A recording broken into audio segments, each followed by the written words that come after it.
Case എല്ലാവർക്കും അറിയാലോ, ISL-ൽ promotion തുടങ്ങിയിട്ട് ആകപ്പാടെ 2 സീസണുകളേ ആയിട്ടുള്ളൂ. 11 സീസണുകൾ കഴിഞ്ഞ് നിൽക്കുന്ന ഒരു സാഹചര്യമാണ്. ഇതേവരെ റെലഗേഷൻ വന്നിട്ടില്ല. റെലഗേഷൻ ഉടനെ തന്നെ വരും എന്ന് പറയുന്നൊരു കാര്യമാണ്. ഇപ്പോൾ AFC റോഡ് മാപ്പ് പ്രകാരം ഉടനെ വന്നല്ലേ പറ്റുള്ളൂ. അപ്പം 16 ക്ലബ്ബുകളായിട്ടാണോ 14 ക്ലബ്ബുകളായിട്ടാണോ അത് വരുന്നത് എന്നൊക്കെയുള്ളതാണ് നമ്മൾ നോക്കിക്കൊണ്ടിരുന്നത്. എന്നാൽ ഇപ്പോൾ പുതിയൊരു വാർത്ത വരികയാണ്. പ്രത്യേകിച്ച് പറഞ്ഞാൽ MRA റിന്യൂവലുമൊക്കെ ആയിട്ട് ബന്ധപ്പെട്ടിട്ട് കാര്യങ്ങളൊക്കെ ഇങ്ങനെ ഒരു മന്ദഗതിയിൽ നിൽക്കുകയാണ്. അടുത്ത ISL സീസൺ എന്താകുമെന്ന് അറിയാത്തൊരു സാഹചര്യത്തിലൊക്കെ നിൽക്കുകയാണ്. അപ്പം ആ ഒരു സാഹചര്യത്തിൽ FSDLൻ്റെ ഒരു പുതിയ ഒരു പ്രപ്പോസൽ പ്രകാരം 10 വർഷത്തേക്ക് റെലഗേഷൻ ഇല്ല. അതുപോലെ പ്രൊമോഷനും ചില ക്രൈറ്റീരിയസിൻ്റെ അടിസ്ഥാനത്തിൽ മാത്രമേ, അതായത് I ലീഗ് വിൻ ചെയ്തെന്ന് പറഞ്ഞിട്ടുള്ള ഒരു പ്രൊമോഷൻ കൊടുക്കുന്ന പരിപാടിയൊക്കെ ഒഴിവാക്കാൻ പോവുകയാണ് എന്നുള്ള തരത്തിലാണ് വാർത്തകൾ വരുന്നത്. അതിനോടൊപ്പം തന്നെ നിലവിൽ ISLൻ്റെ ഒരു ഓണർഷിപ്പ് വരുന്നത് FSDLനാണ്, അറിയാമല്ലോ. ആ ഒരു കാര്യത്തിൽ ഒരു മാറ്റം വരുത്താനായിട്ട് ഉദ്ദേശിക്കുന്നു എന്നുള്ളതാണ്. അതായത് 60% ഷെയറുകൾ ക്ലബ്ബുകൾക്ക് കൊടുക്കുക, അതുപോലെ 26% FSDLനും 14% AFFനും എന്ന് പറയുന്നൊരു പദ്ധതിയാണ് പറയുന്നത്. അങ്ങനെ ഒരു സാഹചര്യം വന്നു കഴിഞ്ഞപ്പോൾ ഓരോ വർഷം 50 കോടി രൂപ FSDL AFFന് കൊടുക്കുന്നുണ്ട്. ആ ഒരു കാര്യം ഒഴിവാക്കാനായിട്ട് സാധിക്കും. സോ അങ്ങനെ ഒരു സാഹചര്യത്തിൽ നിൽക്കുമ്പോഴാണ് ഇപ്പോൾ മറ്റൊരു കാര്യം, അതായത് 10 വർഷത്തേക്ക് റെലഗേഷൻ ഇല്ല എന്ന് പറയുന്നൊരു പരിപാടി. അതൊരുമാതിരി തൊലിഞ്ഞ പരിപാടിയാണെന്നേ ഞാൻ പറയത്തുള്ളൂ. കാരണം എന്തെന്ന് വെച്ച് കഴിഞ്ഞാൽ ഇപ്പം എന്ന് ഈ ഒരു റെലഗേഷൻ പരിപാടികൾ ISLലേക്ക് വരുമെന്ന് കാത്തിരിക്കുകയായിരുന്നു. കാരണം റെലഗേഷൻ എന്ന് പറഞ്ഞു കഴിഞ്ഞാൽ പ്രൊമോഷൻ എന്ന പോലെ തന്നെ വളരെ ഇമ്പോർട്ടൻ്റ് ആണ്. അല്ലാണ്ട് ഈ ഒരു ക്ലോസ്ഡ് ലീഗായിട്ടൊന്നും നടത്തിയിട്ട്, പ്രത്യേകിച്ച് ഇന്ത്യ പോലത്തെ ഒരു ഡെവലപ്പിംഗ് സ്റ്റേജിലുള്ള ഒരു രാജ്യം ഫുട്ബോൾ ബേസിസിൽ നോക്കുമ്പോൾ അങ്ങനെയൊന്നും നടത്തിയിട്ട് കാര്യമില്ല. അതുകൊണ്ട് തന്നെ ന്യൂലി പ്രൊമോട്ടഡ് ആയിട്ട് വരുന്ന ടീമുകളും നന്നായിട്ട് കളിക്കാത്ത ടീമുകൾ റെലഗേറ്റ് ആകുകയും ചെയ്യുക എന്ന് പറഞ്ഞാൽ ഫുട്ബോൾ ഒരു ലീഗ് സിസ്റ്റത്തിൻ്റെ തന്നെ ഒരു അടിസ്ഥാനമാണ് എന്നുള്ളതാണ്. ഇനിയിപ്പോൾ പ്രൊമോഷൻ്റെ കാര്യത്തിലും ഈ പറഞ്ഞതുപോലെ സാമ്പത്തികമായിട്ടുള്ള ചില ക്രൈറ്റീരിയാസ്, അതുപോലെ ലൈസൻസിങ് ക്രൈറ്റീരിയാസ്, 5 വർഷമെങ്കിലും ഒരേ ഓണർഷിപ്പിലുള്ള ക്ലബ്ബായിരിക്കണം. ഈ ഒരു ക്രൈറ്റീരിയാസ് ഫുൾഫിൽ ചെയ്താൽ മാത്രമേ പ്രൊമോഷൻ കൊടുക്കുള്ളൂ എന്നുള്ളതാണ്. അതായത് അടുത്ത 10 വർഷത്തേക്ക് നോക്കുന്ന സമയത്ത് എന്താണേലും 10 ക്ലബ്ബുകളെ ഒന്നും പ്രൊമോട്ട് ചെയ്യാനായിട്ട് ലീഗ് ഉദ്ദേശിക്കുന്നില്ല എന്നുള്ളതാണ്. ഈ 11 വർഷം ഈ ഒരു ലീഗ് റെലഗേഷൻ ഹോൾഡ് ചെയ്ത് വെച്ചിട്ട് ഒരുപാട് ക്ലബ്ബുകൾക്ക് അതിൻ്റെ ഒരു പ്രിവിലേജ് കിട്ടിയിട്ടുണ്ട്. കാരണം നിങ്ങൾക്കറിയാം, ഒരു സമയം കഴിയുമ്പോഴത്തേക്കും പല ക്ലബ്ബുകളും എങ്ങനെയെങ്കിലുമൊക്കെ അങ്ങ് പോകാം. അത് ലീഗിൻ്റെ കോമ്പറ്റീറ്റീവ് ആയിട്ടുള്ളൊരു സംഗതി കുറയ്ക്കും എന്നുള്ളത് നമ്മൾ കണ്ടിട്ടുള്ളൊരു കാര്യമാണ്. പിന്നെ ചിലരൊക്കെ കണ്ടിട്ടുള്ളൊരു സംഭവമാണ്, അതായത് റെലഗേറ്റ് ആയി പോയി കഴിഞ്ഞാൽ ചിലപ്പം ക്ലബ്ബുകളൊക്കെ തന്നെ ഷട്ട് ഡൗൺ ചെയ്യുന്ന സാഹചര്യത്തിലേക്കൊക്കെ പോകുമെന്നുള്ളത്. സത്യം പറഞ്ഞു കഴിഞ്ഞാൽ അങ്ങനെ തുമ്മിയാത്തെറിക്കുന്ന മൂക്കാണെങ്കിൽ പോകട്ടെ എന്നുള്ളതാണ് പറയാനുള്ളത്. അപ്പോൾ പറയാൻ ഈസിയാണെന്ന് പറയാം, പക്ഷേ അതാണ് ലീഗിൻ്റെ പരിപാടി എന്ന് പറഞ്ഞു കഴിഞ്ഞാൽ. ലോകത്തിലുള്ള എല്ലാ ലീഗുകളും അങ്ങനെയാണ്. നമുക്ക് മാത്രം എന്താണ് ഇത്ര ഒരു പുതുമയുള്ളത്? അപ്പം നന്നായിട്ട് കളിക്കുന്നവർക്ക് ഇവിടെ ഒരു നിലനിൽപ്പുള്ളൂ എന്ന് പറയുന്നൊരു കാര്യം മനസ്സിലാക്കണം. പിന്നെ അത് മറികടക്കാൻ ചെയ്യേണ്ട ഒരു കാര്യം എന്ന് വെച്ച് കഴിഞ്ഞാൽ ISL എന്ന പോലെ തന്നെ I ലീഗിനും ഒരു ഇമ്പോർട്ടൻസ് വരുത്തുക, I ലീഗിനും ഒരു വിസിബിലിറ്റി കൊണ്ടുവരിക എന്നുള്ളതാണ്. അല്ലാണ്ട് ഇങ്ങനെ ഈ ഒരു ലീഗ് നടത്തിയിട്ട് എന്താണ് ഉപയോഗം? ക്ലബ്ബുകൾക്ക് സാമ്പത്തികമായിട്ടൊരു ഉപയോഗവുമില്ല, ലീഗിന് സാമ്പത്തികമായിട്ടൊരു ഉപയോഗവുമില്ല. ഇന്ത്യൻ ഫുട്ബോളിൽ യാതൊരു വിധത്തിലും ഇതേവരെ ഗുണം ചെയ്തതായിട്ട് തോന്നിയിട്ടില്ല. ഇന്ത്യൻ ഫുട്ബോൾ ഫാൻസ് ഇത് ഫോളോ ചെയ്യുന്നവർ ഡിപ്രഷനിലാണ്. പിന്നെ എന്തുകൊണ്ട് പ്രോപ്പറായിട്ടുള്ളൊരു ലീഗ് സ്ട്രക്ചർ എങ്കിലും ഇംപ്ലിമെൻറ്റ് ചെയ്തുകൂടാ എന്നുള്ളതാണ്. ഇപ്പോൾ റെലഗേഷൻ വന്നു കഴിഞ്ഞാൽ എന്തിനാണ് ഇത്ര ഭയക്കുന്നത്? നന്നായിട്ട് നിങ്ങൾ സ്പെൻഡ് ചെയ്യുകയും അല്ലെങ്കിൽ നന്നായിട്ടൊരു ക്ലബിനെ പ്രൊഫഷണലായിട്ട് കൊണ്ടുപോവുകയും ചെയ്യുന്നവർ ഒരിക്കലും റെലഗേറ്റ് ആകില്ലല്ലോ. അപ്പോൾ ആ ഒരു ചിന്ത മനസ്സിലുണ്ടായാൽ മതി. പിന്നെ ISL മാത്രമാണ് FSDLൻ്റെ പ്രോപ്പർട്ടി ആയിട്ട് നിൽക്കുന്നത്. അപ്പോൾ ആ ഒരു സാഹചര്യം മാറ്റണം. അപ്പം മൊത്തത്തിൽ ഇന്ത്യൻ ഫുട്ബോളിൻ്റെ ഒരേ കുടക്കീഴിൽ കൊണ്ടുവരണം. ISL ആണെങ്കിലും I ലീഗ് ആണെങ്കിലും I ലീഗ് 2 ആണെങ്കിലും I ലീഗ് 3 ആണെങ്കിലും അതിൻ്റെ താഴെയുള്ള സ്റ്റേറ്റ് ഡിവിഷനുകളാണെങ്കിലും ഒക്കെ. ISL ക്ലബ്ബുകളുടെ നഷ്ടം കുറയ്ക്കണമെങ്കിൽ ക്ലബ്ബുകൾ ഒന്നിച്ച് കണ്ടൊരു തീരുമാനത്തിലേക്ക് എത്തുക എന്നുള്ളതാണ്.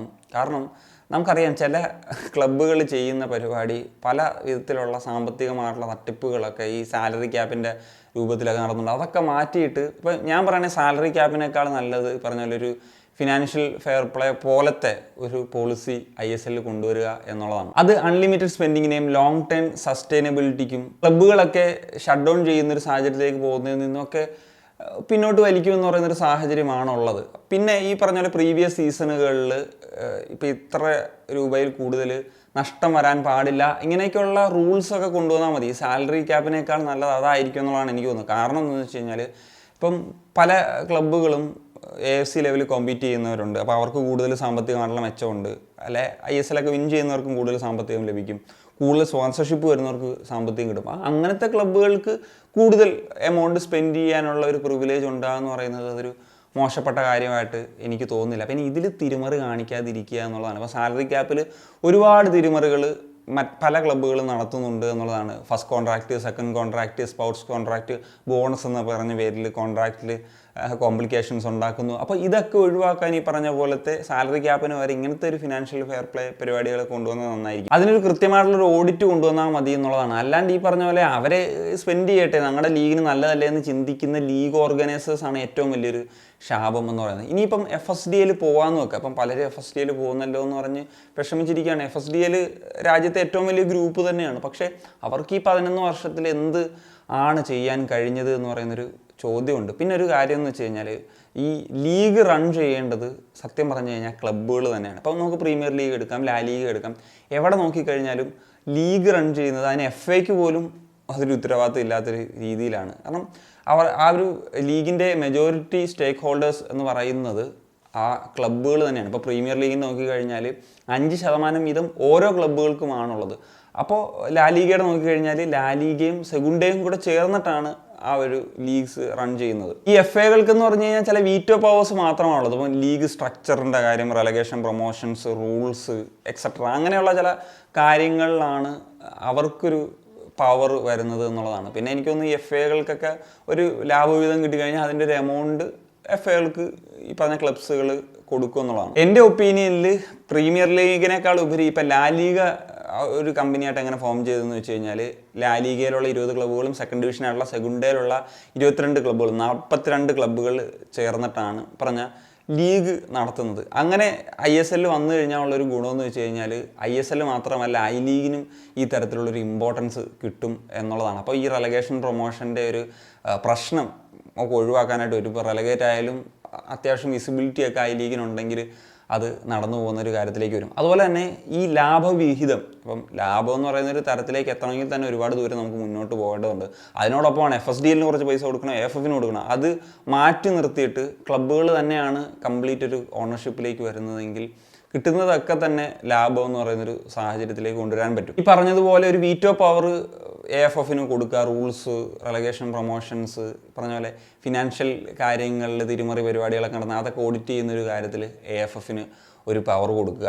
അതുപോലെ തന്നെ FSDLന് വേണമെങ്കിൽ പറഞ്ഞ മാർക്കറ്റിംഗ് പരിപാടികളിലൊക്കെ ഒരു ഇതിൽ ഇൻട്രസ്റ്റഡ് ആണെങ്കിൽ അത് കൊടുക്കുക. അപ്പം ഒരു അറ്റ്ലീസ്റ്റ് 90% ഷെയർ ക്ലബ്സിന് കൊടുക്കുക, ബാക്കി 5 ഈച്ച് AFF ഓർ FSDL എന്ന് പറയുന്ന രീതിയിലേക്കൊക്കെ വന്നു കഴിഞ്ഞാൽ ഈ ലീഗിനൊരു ഫ്യൂച്ചർ ഉണ്ടാവുള്ളൂ എന്നുള്ളതാണ്. പിന്നെ ഈ ഫിനാൻഷ്യൽ ക്രൈറ്റീരിയാസ് വെക്കുന്നതിൽ തെറ്റില്ല. ഇപ്പോൾ ഒരു ക്ലബ്ബ് പ്രൊമോട്ടായി വരുന്നൊരു സാഹചര്യത്തിൽ അപ്പം അങ്ങനത്തെ ക്ലബ്ബുകൾ ആ കാര്യങ്ങൾ കൂടി ശ്രദ്ധിക്കുന്നൊരു തരത്തിലേക്ക് വരുമല്ലോ. കാരണം ക്ലബ്ബുകൾ വന്നിട്ട് സാമ്പത്തികം കാരണം ഫസ്റ്റ് ഡിവിഷൻ കളിക്കുമ്പോൾ തന്നെ കൂട്ടിപ്പോകുന്നത് അത്ര നല്ല കാര്യമൊന്നുമല്ല. പിന്നെ ലൈസൻസിങ് കാര്യങ്ങളിൽ ഒരു കൃത്യത എടുത്ത് അങ്ങനെ ഒരു സാഹചര്യം വരുന്ന സമയത്ത് ഈ സ്റ്റേഡിയംസും ഒക്കെ അവർ ഐ ലീഗിൽ കളിക്കുന്ന സമയത്ത് തന്നെ റെഡിയാക്കി കൊണ്ടുവന്നൊരു രീതിയിലേക്ക് വരും. അത്യാവശ്യം ഒരു ക്വാളിറ്റി ഉള്ള തരത്തിൽ ഭയങ്കര ക്വാളിറ്റി കൺസേൺസ് ഒന്നും വെക്കാണ്ടിരിക്കുക എന്നുള്ളതാണ്. വേൾഡ് ക്ലാസ് സ്റ്റേഡിയം ഉണ്ടെങ്കിലേ കളിപ്പിക്കൂ എന്ന് പറയുന്നത്. നമ്മുടെ ലീഗൊന്നും വേൾഡ് ക്ലാസ് അല്ലല്ലോ. അപ്പോൾ അത്യാവശ്യം ഒരു ക്വാളിറ്റിയിലൊക്കെ ഒരു സ്റ്റേഡിയം അവൈലബിൾ ആയിട്ടുണ്ടെങ്കിൽ അത് ഉപയോഗിക്കുക എന്ന് പറയുന്നൊരു കാര്യമാണുള്ളത്. ഏറ്റവും നല്ലത് അവരുടെ ഒരു ഹോം സിറ്റിയിൽ കളിക്കുന്നത് തന്നെയാണ്. അതുകൊണ്ട് തന്നെ ആ ഒരു ക്ലബിനും ഗുണം ഉണ്ടാവുകയുള്ളൂ, പറഞ്ഞ പോലെ ഫാൻസ് ഉണ്ടാവുകയുള്ളൂ. എല്ലാ കാര്യങ്ങളും നോക്കുമ്പോഴത്തേക്കും അത് തന്നെയാണ് നല്ലത്. പിന്നെ ഞാൻ എൻ്റെ ഒരു സ്ട്രിക്ട്ലി പേഴ്സണലായിട്ടൊരു ഒപ്പീനിയൻ കൂടി പറയാം. ഈ പറഞ്ഞ ISL നമുക്കറിയാം എത്രത്തോളം കോമ്പറ്റീറ്റീവ് ആയിട്ടുള്ള ലീഗാണ് എന്നുള്ളത്. അതിൻ്റെ ക്വാളിറ്റിയിലൊക്കെ ഒരുപാട് പ്രശ്നങ്ങളുണ്ട്. അത് ഈ പറഞ്ഞ വീഡിയോ ക്വാളിറ്റി വെച്ചിട്ട് മറയ്ക്കാമെന്ന് വെച്ച് കഴിഞ്ഞാൽ അത് നമുക്ക് മനസ്സിലാക്കാൻ പറ്റും. എത്ര വീഡിയോ ക്വാളിറ്റി കൂട്ടിയാലും ലീഗിന് ക്വാളിറ്റി ഇല്ലെങ്കിൽ അതിൻ്റെ പ്രശ്നങ്ങളുണ്ട്. എത്ര വീഡിയോ ക്വാളിറ്റി കുറച്ച് കുറഞ്ഞ് നിന്നാലും നമ്മുടെ ഗെയിമിന് ക്വാളിറ്റി ഉണ്ടെങ്കിൽ നമുക്ക് കാണാൻ പറ്റുന്നതാണ്. നമ്മുടെ നല്ല രീതിയിലുള്ള പ്രൊഡക്ഷൻ കോസ്റ്റൊക്കെ ആണെന്നുണ്ട്. അപ്പം നമ്മുടെ ലീഗിൻ്റെ ഒരു സാമ്പത്തികം വെച്ചിട്ട് അത് അർഹിക്കുന്നുണ്ടോ എന്ന് പറയുന്നൊരു രീതിയിൽ നമുക്ക് ചിന്തിക്കേണ്ടതാണ്. പറഞ്ഞ പോലെ കുറഞ്ഞ ക്യാമറകളും കുറഞ്ഞ പ്രൊഡക്ഷൻ വെച്ചിട്ടാണെങ്കിലും അത്യാവശ്യം ക്വാളിറ്റി ചെയ്യാൻ പറ്റും. അതെങ്ങനെ ചെയ്യാൻ പറ്റും എന്നുള്ളത് നോക്കുക. അതുപോലെ ഐ ലീഗിൻ്റെ ഒരു ക്വാളിറ്റി, പ്രൊഡക്ഷൻ ക്വാളിറ്റി ഇമ്പ്രൂവ് ചെയ്യുക. അതാണ് ഞാൻ പറഞ്ഞത് പോലെ അങ്ങനെ ഒരു സാഹചര്യം കൂടെ വന്നു കഴിഞ്ഞാൽ ഈ ISLലും ഐ ലീഗിനും ഒരു ഇമ്പോർട്ടൻസ് വരും. റെലഗേഷൻ വരുന്ന സാഹചര്യത്തിൽ ക്ലബ്സിന് അത്ര പ്രശ്നങ്ങൾ വരുത്തില്ല. ആ ഒരു വിസിബിലിറ്റി ഉണ്ടാകും എന്ന് പറയുന്നതൊക്കെയാണ്. പിന്നെ ഏറ്റവും അവസാനം പറയാനുള്ളത് ഇപ്പോൾ റെലഗേഷൻ്റെ ഇമ്പോർട്ടൻസ് ഞാൻ നേരത്തെ ഒന്ന് പറഞ്ഞു പോയി എങ്കിലും പറയാം. റെലഗേഷൻ പ്രൊമോഷൻ ഇത് ഒരേപോലെ തന്നെ ഇമ്പോർട്ടൻ്റ് ആണ്. കാരണം പ്രൊമോഷൻ നമുക്കിപ്പോൾ ISL നിന്ന് ഇനി വേറെ എങ്ങോട്ടും പ്രൊമോഷൻ ആകാനില്ല. ഏറ്റവും മുകളിലെത്തുന്ന ടീമിന് ഷീൽഡ് ഉണ്ട്, പിന്നെ ടോപ്പ് 6 ടീമിന് പ്ലേ ഓഫ് കളിക്കാം. അപ്പോൾ ഒരു ഘട്ടം എത്തുന്ന സമയത്ത് നമ്മുടെ ISL ഒക്കെ കണ്ടുവരുന്നൊരു കാര്യമാണ് എല്ലാ കാര്യങ്ങളൊക്കെ തീരുമാനമാകും. പിന്നെ ഇത് ഒരു വഴിപാട് പോലെ കളിക്കുന്ന ഒരു രീതിയാണ്. ജനുവരിയിലൊന്നും സ്പെൻഡ് ചെയ്യാൻ പറ്റില്ല. നിങ്ങളുടെയൊക്കെ ഒരു ഫേവറേറ്റ് ക്ലബിൻ്റെയൊക്കെ അവസ്ഥ തന്നെയാണ്. ഒരു സമയത്ത് കഴിഞ്ഞാൽ പിന്നെ എന്തെങ്കിലും ആകട്ടെ എന്ന് പറയുന്ന ഒരു രീതിയിലേക്ക് പോകും. അപ്പം ലീഗിൻ്റെ കോമ്പറ്റീറ്റീവ് ആയിട്ടുള്ള പരിപാടി കുറയ്ക്കും. അത് ഇന്ത്യൻ ഫുട്ബോളിനെ ബാധിക്കും എന്ന് പറയുന്നതാണ്. നമ്മുടെ ഇവിടെ ISL വലിയ സ്പേസ് ഒക്കെ ഇട്ട് കളിക്കുന്ന പ്ലേയേഴ്സ് നാഷണൽ ടീമിലൊക്കെ പോകുമ്പോൾ നമ്മൾ കണ്ടിട്ടുള്ളതാണല്ലോ അവസ്ഥ എന്താണെന്നുള്ളത്. അപ്പം റെലഗേഷൻ ഉണ്ടെങ്കിൽ എല്ലാ മാച്ചിനും ആദ്യം തൊട്ടുള്ള ഓരോ മാച്ചിൻ്റെ ഓരോ പോയിന്റും വളരെ ഇമ്പോർട്ടൻ്റ് ആണ് എന്ന് പറയുന്നൊരു സാഹചര്യം വരും. അത് ലീഗിന് നല്ലതാണ്. അതിൻ്റെ കോമ്പറ്റീറ്റീവ് ആയിട്ടുള്ള സൈഡിൽ നോക്കുമ്പോൾ അത് വർദ്ധിക്കുന്നൊരു സാഹചര്യമൊക്കെ ആണുള്ളത്. അതാണ് റെലഗേഷൻ്റെ ഒരു ഇമ്പോർട്ടൻസ് എന്നൊക്കെ പറയുന്നത്. So that's it guys. അപ്പോൾ അത്രയൊക്കെയാണ് പറയാനുള്ളത്. നിങ്ങളുടെ ഒപ്പീനിയൻസ് എന്താണ് ഈ വിഷയത്തിൽ? തീർച്ചയായിട്ടും കമ്പോസ് ചെയ്യാൻ സൈനിങ് ഓഫ്.